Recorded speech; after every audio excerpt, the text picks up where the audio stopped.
पन्नगे च सुरेन्द्रे च कौशिके पाद संस्पृशि निर्विशेष मनस्काय श्री वीरस्वामिने नमः। आरहत वाङ्मय में कहा गया है, मियम अदुत्थम अणुवी भाषई शयान मध्य लहई प्रशंसनम ना पुट्ठो वागरे किंचि पुट्ठो वा ना लियं वे कोहम असत्यम कुब्बिज्जा धारिज्जा पियमप्पियम। हमारे जीवन में वाणी भाषा एक तत्व है। आदमी बोलता है, बोलकर अपने विचार को दूसरों तक पहुंचाया जा सकता है। बोली हुई बात को सुनकर दूसरे के विचार से अवगत हुआ जा सकता है। यह भाषा जो मनुष्य की है वह बहुत विकसित भाषा है। विकसित इसलिए, और प्राणी बोलते हैं, कुत्ता बोलता है, गाय बोलती है, इनके कितने शब्द होंगे बोलने के, आदमी के कितने शब्द हैं, ये कितनी भाषाएं हैं। तो आदमी तो शब्दकोश देखता है, डिक्शनरी देखता है, गाय भैंस ये कौन सी डिक्शनरी देखते हैं, यानी उनकी भाषा एक सीमित परिवेश की लगती है, जबकि आदमी की भाषा बहुत विकसित विस्तृत है। एक भाषा के कितने कितने शब्द होते हैं, एक भाषा में भी कितने कितने ग्रंथ मिल जाते हैं। तो आदमी बोलता है। शास्त्र में बोलने के बारे में निर्देश दिया गया है, मियम अदुत्थम अणुवी भाषाई, कि मित बोलो, ज़्यादा मत बोलो, लिमिटेड बोलना चाहिए। खाने में जैसे लिमिटेड भी, लिमिट से खाओ तो लिमिट से बोलो। अनलिमिटेड बोला जाता है वो थोड़ा असुहावना भी हो सकता है, अहितकर भी हो सकता है। कई लोग मौन भी करते हैं, 1 घंटा 2 घंटा 4 घंटा, कोई ज़्यादा भी मौन कर सकते हैं। तो मौन भी एक अच्छा साधना का भी प्रयोग है। थोड़ा आराम भी मिल जाता है, थोड़ा विश्राम मिल जाता है। और बोलने में हम विवेक रखें कि मान लो मौन तो नहीं है, तो मौन नहीं है तो भी कितना बोलना, कोई ज़्यादा बोलना कोई ज़रूरी नहीं है। सामने वाले के भी तो दूसरे काम होंगे, हम बोल बोल करके उसका समय ज़्यादा जाया न करें, उसके और भी तो काम हो सकते हैं। तो शास्त्रकार ने कहा मियम, मितम, मितम भाषाए, मित बोलने वाला, जो मित बोलता है वो सज्जनों में, विद्वानों में प्रशंसा को प्राप्त होता है। बड़े विद्वान लोग, अच्छे लोगों भी, ये आदमी बहुत अच्छा, कम बोलने वाला है, सीमित बोलने वाला है, अच्छा आदमी है।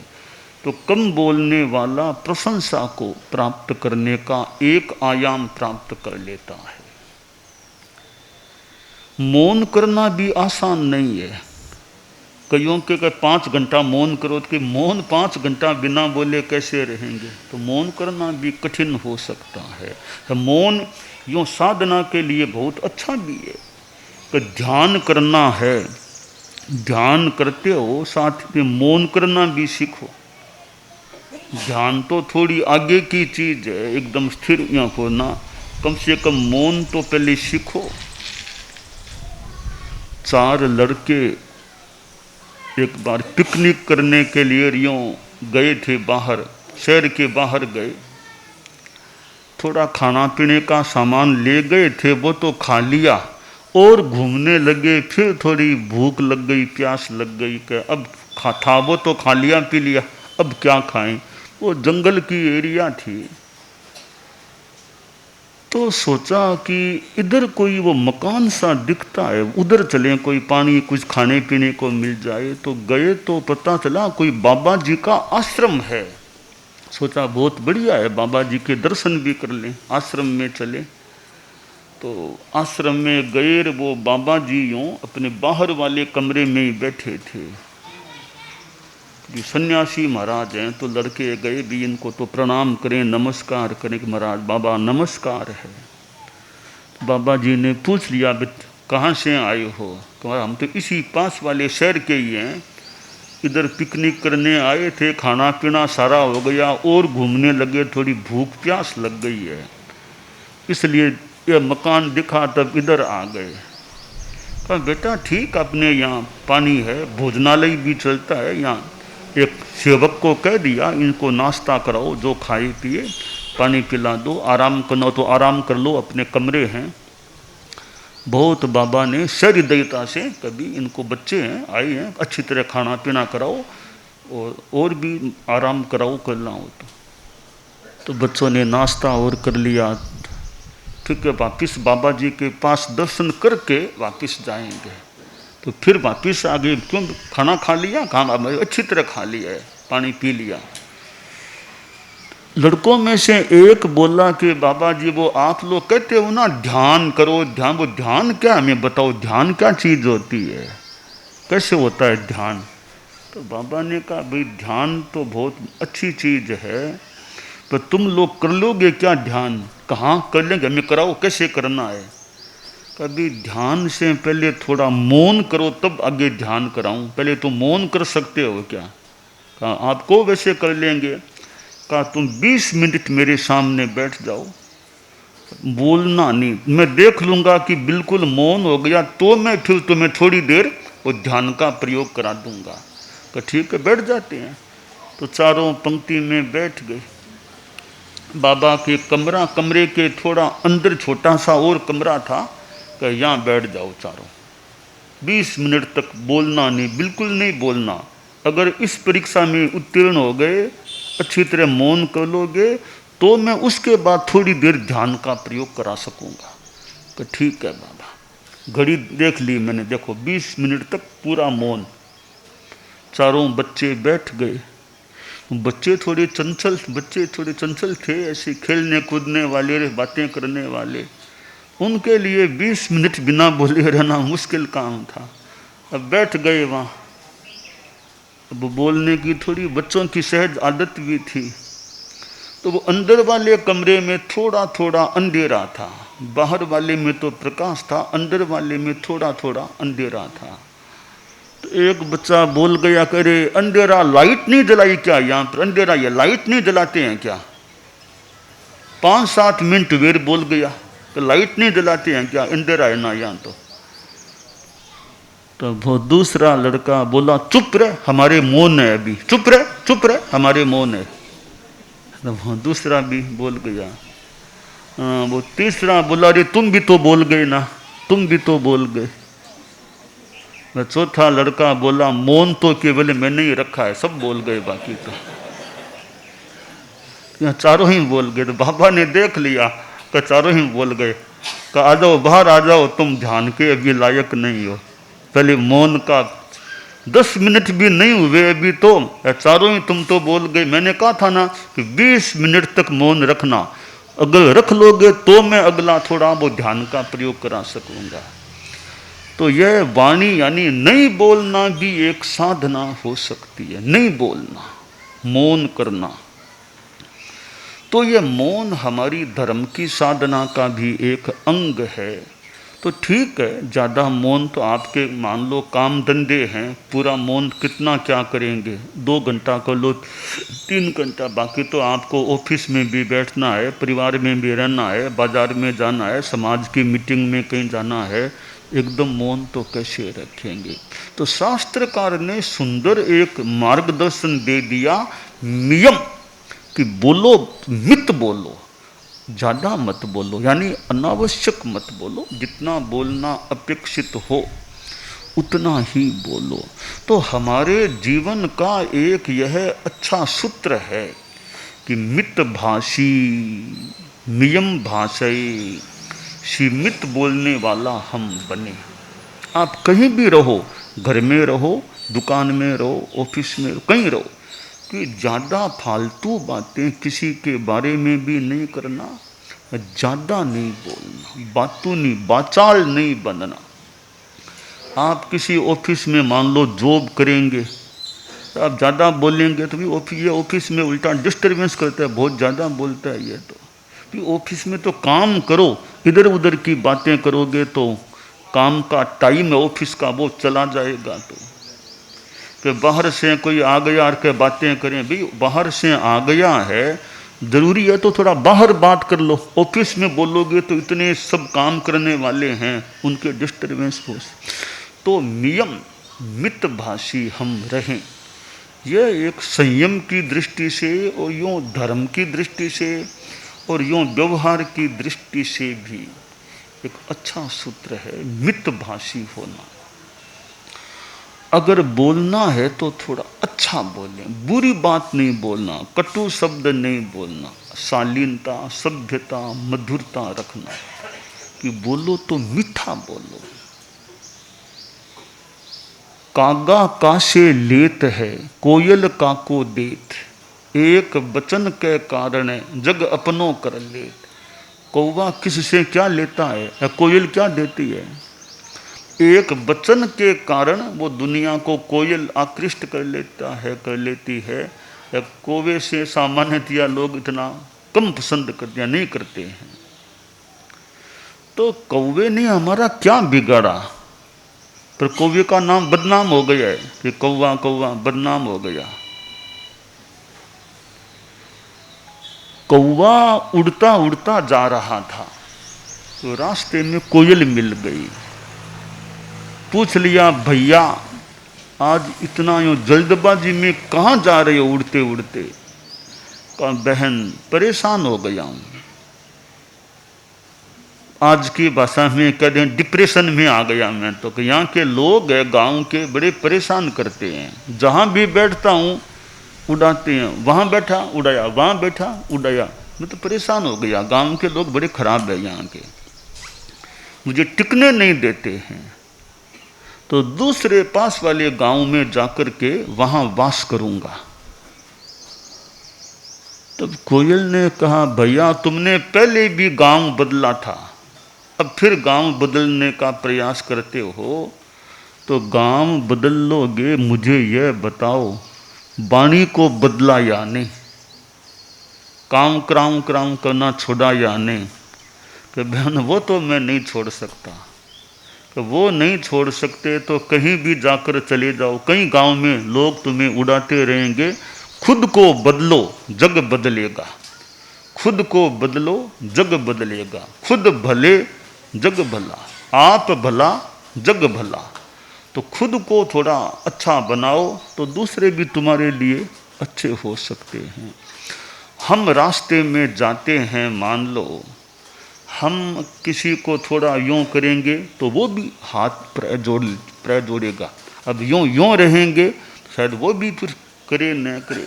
तो खुद बदलो, खुद झुको, दूसरे भी। तुम नमस्ते बोलोगे तो वो भी थोड़ा कर सकेगा, भी हाथ जोड़ेगा, नमस्ते करेगा। तो आप भला तो जग भला। हम अच्छा व्यवहार करेंगे तो दूसरे लोग भी हमारे लिए तो हो सकता है, प्राय आशा करें, एकदम 100% बात नहीं भी कहें तो आप भला तो जग भला। हम भले रहेंगे तो दूसरे भी हमारे लिए भला व्यवहार कर सकेंगे। आप किसी को गुस्से में कुछ जोर से बोलोगे तो वो भी वापस आपको सुना सकेगा। आप शांति से बोलोगे तो वो भी फिर आपसे शांति से बात कर सकेगा।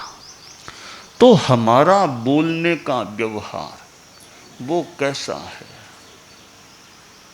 आप पिताजी से कैसे बात करते हो, दादाजी से कैसे बोलते हो?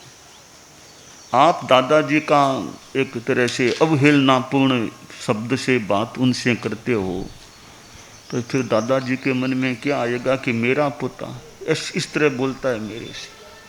तो आप भला तो जग भला, आप अच्छी तरह बात करोगे तो दादाजी भी आपके प्रति बहुत एक स्नेह या वात्सल्य के साथ बात कर सकेंगे।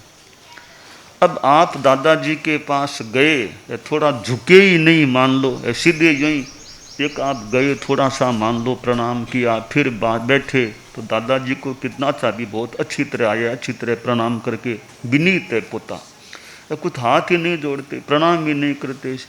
तो ये हमारे संतों में भी मान लो, अब बड़े संत है, छोटे संत गए, थोड़ी वंदना करेंगे, बात भी अच्छे संत है, छोटे विनीत हैं, आए हैं, न वंदना करते न हाथ जोड़ते, सीधी जोर जोर से बोलने लग गए, तो उनका प्रभाव अच्छा नहीं रह सकेगा शायद। तो आप भला तो जग भला, तो वो कौवा भी स्थान बदलने से क्या होगा, अपने स्वभाव को बदलो, अपना स्वभाव अच्छा करो। तो हमारी वाणी है वो अदुष्ट दोष रहित, मीठी हो मधुर हो, तुलसी मीठे बचन से सुख उपजत चिहूं और, वशीकरण यह मंत्र है तज दे वचन कठोर। कि मीठा बोलो, तो मित बोलना और मीठा बोलना। तीसरी बात शास्त्र में बताई गई है, अणुवी भाषाएं, विचार पूर्वक बोलो, सोचकर बोलो, पहले तोलो फिर बोलो, थिंक बिफोर यू स्पीक। भाषा तोलनी ये पछे बोलनी ये, परीक्ष भाषी, परीक्षा करके बोलने वाला, पुब्यंग बुद्धि ये पाश्यता पच्छा बक्क मुदा हरे। पहले बुद्धि से समीक्षा करो, सोचो, चिंतन करो, बाद में वाणी को निकालो।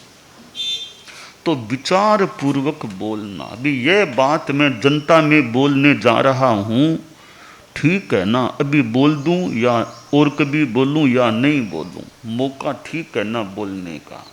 पब्लिक में आपको भाषण देना है, कुछ सोचा या नहीं क्या बोलना है, कौन सी बात अभी बोलना चाहिए कि नहीं बोलना चाहिए। तो एक तो इतने अभ्यस्त हो गए भी कि उनके लिए बोलना सामान्य बात है, पब्लिक में बुला लो, दो चार के बीच में बुला लो, इतना उनका अभ्यास सद गया है कि वे मोटा मोटी ठीक ही बोलते हैं। पब्लिक में के बोलो अभी बोल देते हैं, अच्छी बात बोल सकते हैं।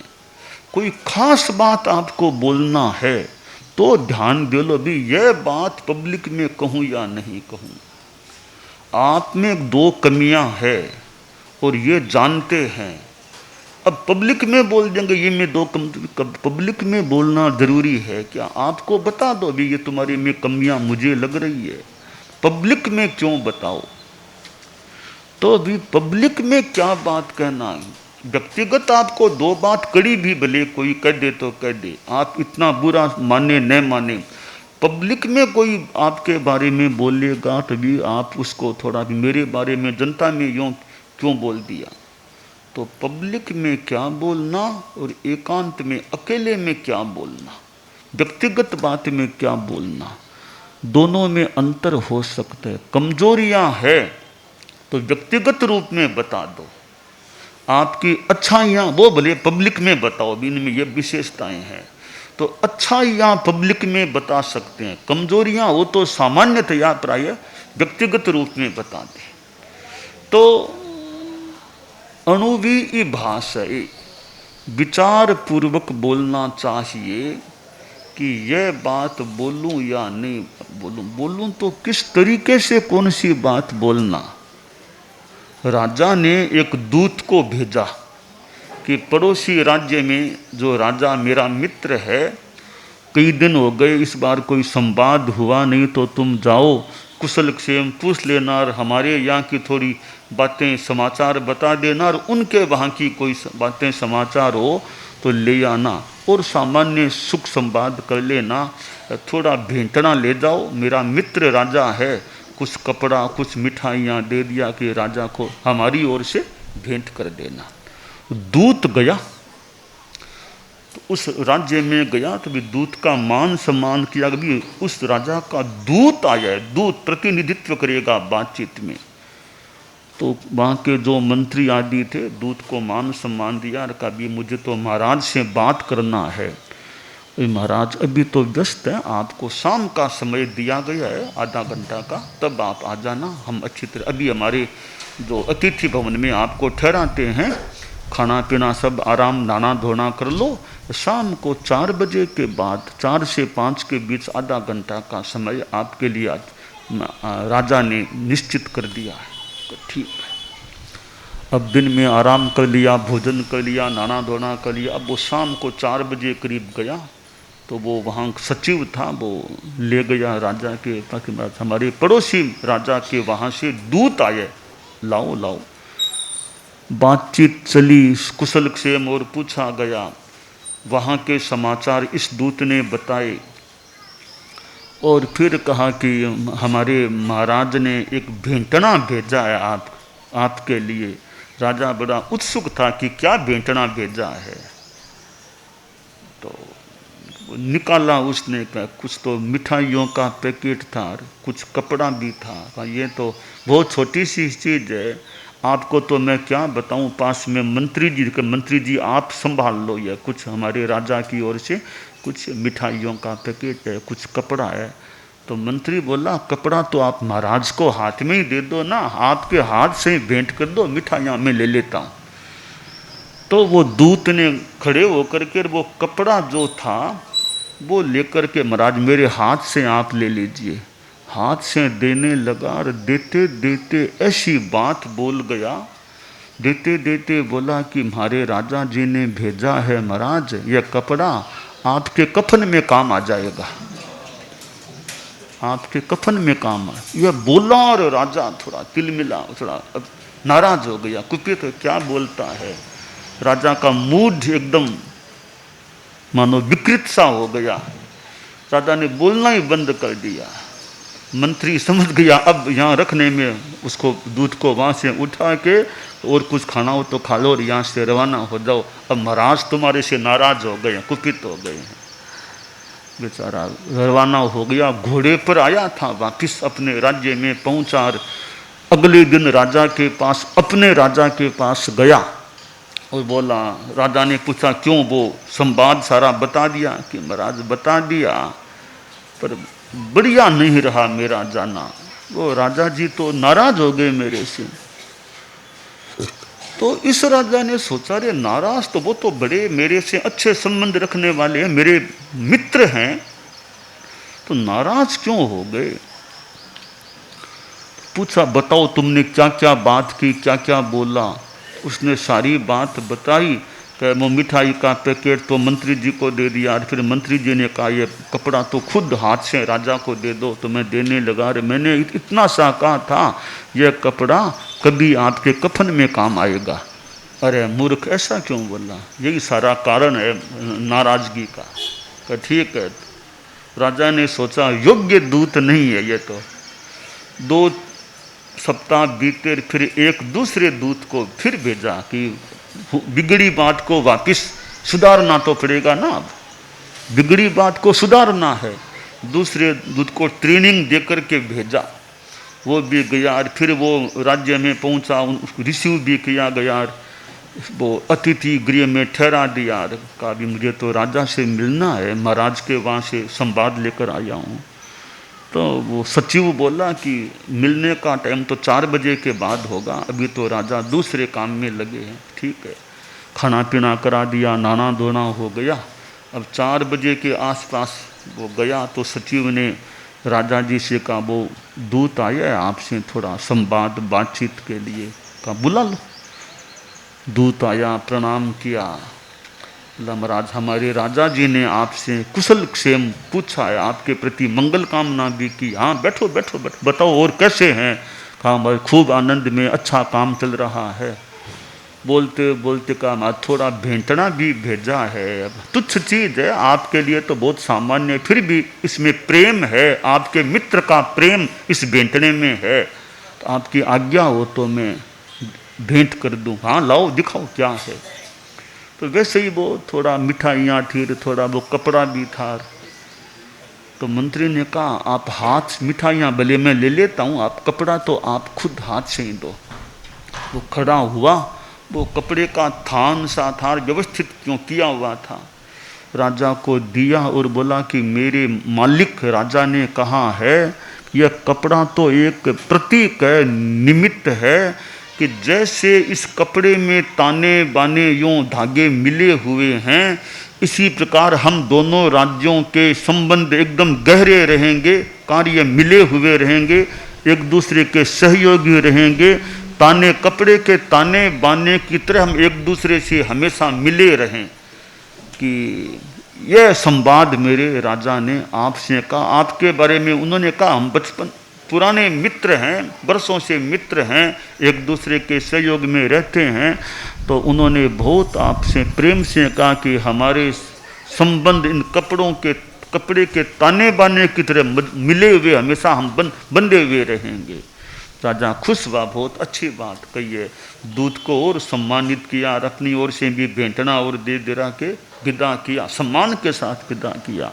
अब वो दूत वापिस पहुंचा राजा के पास। क्यों कैसे रहा पूछा राजा का, बहुत अच्छा रहा, बहुत मेरा इज्जत सम्मान किया गया, बहुत प्रेम, महाराज ने खुद ने मेरे से आधा घंटा बात की, बहुत टाइम दिया मुझे बहुत सम्मान से विदाई दी, अच्छी तरह मुझे विदाई दी। बोल क्या बात की? ऐसे बोला, ये बोला, ये बोला। फिर मैंने भेंटना दिया ना, तब मैंने कहा कि हमारे राजा जी ने कहा है जैसे कपड़े में यूँ ताने बाने हैं, इसी तरह हमारे संबंध भी मजबूत रहेंगे, हम दोनों आपस में मिले रहेंगे। ऐसा मैंने कहा तो वो बहुत खुश हो गए। कहा ठीक है, अच्छा है कि दूत ऐसा होना चाहिए जो समझदार बुद्धिमान हो, मौके पर कैसे बात करना वो जानता हो। केवलम कथन वत कार कह प्रेष्य प्रायो मार्क एव जायते। एक जगह संस्कृत में कहा गया कि कोरा कहा उतना ही बोले और कुछ उपजता नहीं है, जानता नहीं है, वो दूत कई बार काम को मराने वाला, बिगाड़ने वाला हो। तो दूत ऐसा हो कि मौके पर क्या बात कहना वो खुद के दिमाग में उपजे, अब क्या बोलना क्या कहना, तो वो बड़ी बात होती है। तो आज हमारे मुख्य मुनि महावीर का कहते हैं जन्मदिन है, आज बताया गया है कि 37 वर्ष पूरे करके 38वें वर्ष में प्रवेश है, और ये ज्येष्ठ महीना है, ज्येष्ठ शुक्ल पक्ष है, और पंचमी श्रुत पंचमी, ज्ञान पंचमी, श्रुत पंचमी का दिन है कि तो ज्ञान से पंचमी, जेठ की शुद्धि पंचमी, ज्ञान से जुड़ा हुआ दिन यूँ कहा जाता है श्रुत पंचमी।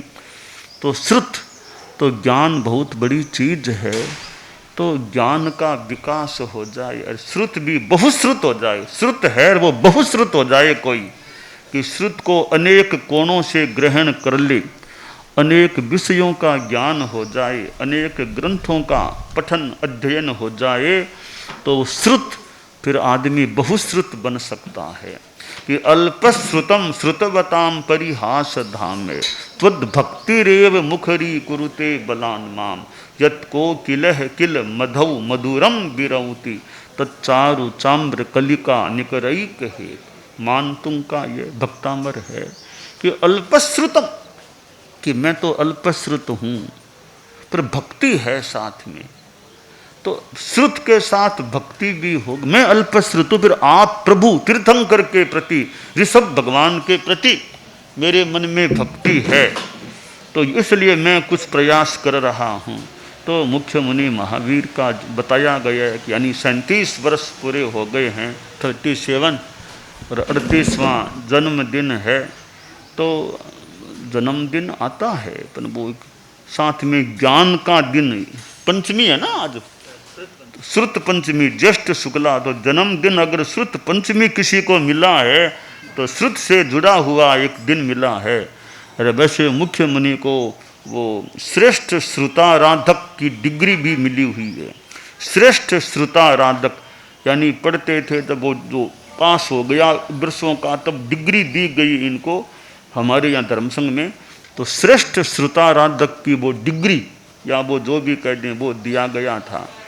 और यानी अध्ययन में वो कई विद्यार्थी थे तो उनमें संभवतः सबसे ज़्यादा अंकों से पास होने से तो वो श्रेष्ठ श्रुताराधक। और अब तो बहुश्रुत परिषद में तो हैं ही, बहुश्रुत परिषद के भी संयोजक भी हैं। तो ये श्रुत का ज्ञान का कि अल्पश्रुतम कि अल्पश्रुत है, पर वो अल्पश्रुत वाला आदमी भी बहुश्रुत भी बन सकता है। एक अपेक्षा से अल्पश्रुत है तो दूसरी अपेक्षा से वह बहुश्रुत भी हो सकता है।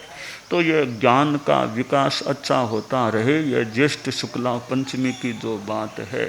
तो मुख्य मुनि महावीर को मानो ज्ञान की प्रेरणा देते रहे। भी मेरा तो जन्म ही पंचमी को हुआ है, श्रुत पंचमी को, तो मेरा तो श्रुत अच्छा भूत पुष्ट होता रहे। और श्रुत में आगम हैं, और भी ग्रंथ हैं, तत्वज्ञान है, और भी कोई व्यावहारिक बातें हैं।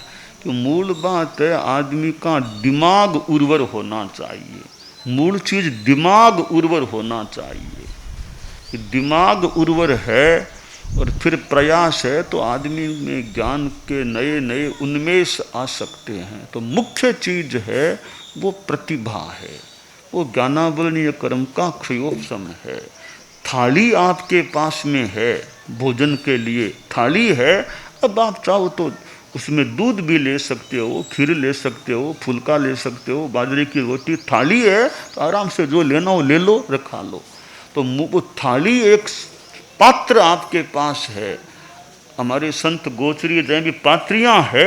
अब जो चाहो दूध लेना हो तो किसी पात्री में दूध ले लो, किसी में फुलके ले लो, किसी में व्यंजन ले लो, किसी में फ्रूट्स ले लो।